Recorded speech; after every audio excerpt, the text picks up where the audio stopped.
رؤساء دول وحكومات جمهورية إفريقيا الوسطى وتشاد وإريتريا وأثيوبيا وليبيا وجنوب السودان في قمة لدول جوار السودان بالقاهرة يوم 13 يوليو 23 وبحضور رئيس الاتحاد الإفريقي وأمين عام جامعة الدول العربية لبحث كيفية معالجة الأزمة السودانية، حيث توافق المشاركون على ما يلي: 1.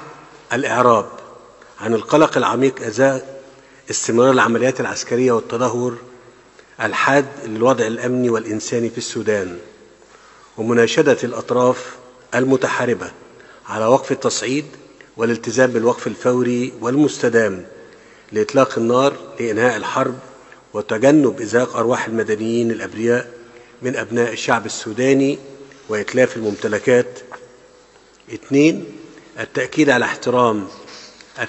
على الاحترام الكامل لسيادة ووحدة السودان وسلامة أراضيه وعدم التدخل في شؤونه الداخلية والتعامل مع النزاع القائم باعتباره شأنا داخليا، والتشديد على أهمية عدم تدخل أي أطراف خارجية في الأزمة بما يعوق جهود احتوائها ويطيل من أمدها.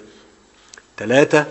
التأكيد على أهمية الحفاظ على الدولة السودانية ومقدراتها ومؤسساتها ومنع تفككها أو تشرذمها وانتشار عوامل الفوضى بما في ذلك الإرهاب والجريمة المنظمة في محيطها، وهو الأمر الذي سيكون له تداعيات بالغة الخطورة على أمن واستقرار دول الجوار والمنطقة ككل.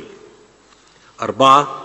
أهمية التعامل مع الأزمة الراهنة وتبعاتها الإنسانية بشكل جاد وشامل، يأخذ في الاعتبار أن استمرار الأزمة سيترتب عليه زيادة النازحين وتدفق المزيد من الفارين من الصراع إلى دول الجوار، الأمر الذي سيمثل ضغطا إضافيا على مواردها يتجاوز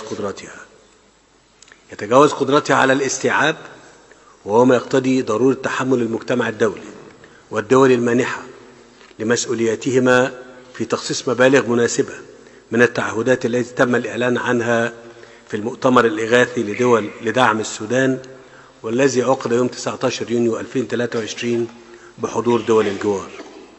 5. الإعراب عن القلق البالغ أزاء تدهور الأوضاع الإنسانية في السودان وإدانة الاعتداءات المتكررة على المدنيين والمرافق الصحية والخدمية، ومناشدة كافة أطراف المجتمع الدولي لبذل قصارى الجهد لتوفير المساعدات الإغاثية العاجلة لمعالجة النقص الحاد في الأغذية والأدوية ومستلزمات الرعاية الصحية، بما يخفف من وطأة التداعيات الخطيرة للأزمة على المدنيين الأبرياء. 6.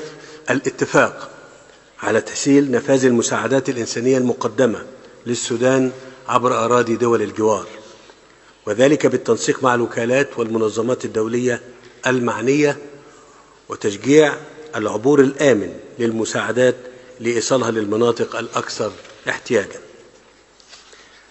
احتياجاً داخل الأراضي السودانية، ودعوة مختلف الأطراف السودانية لتوفير الحماية اللازمة لموظفي الإغاثة الدولية. 7. التأكيد على أهمية الحل السياسي لوقف الصراع الدائر وإطلاق حوار جامع للأطراف السودانية يهدف لبدء عملية سياسية شاملة تلبي طموحات وتطلعات الشعب السوداني في الأمن والرخاء والاستقرار. 8.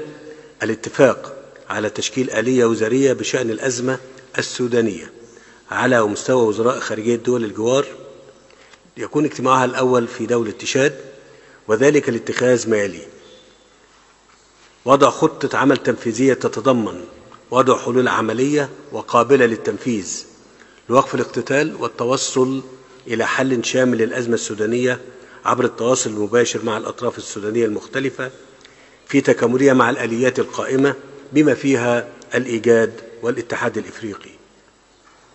تكليف آلية الاتصال ببحث الإجراءات التنفيذية المطلوبة لمعالجة تداعيات الأزمة السودانية على مستقبل واستقرار السودان،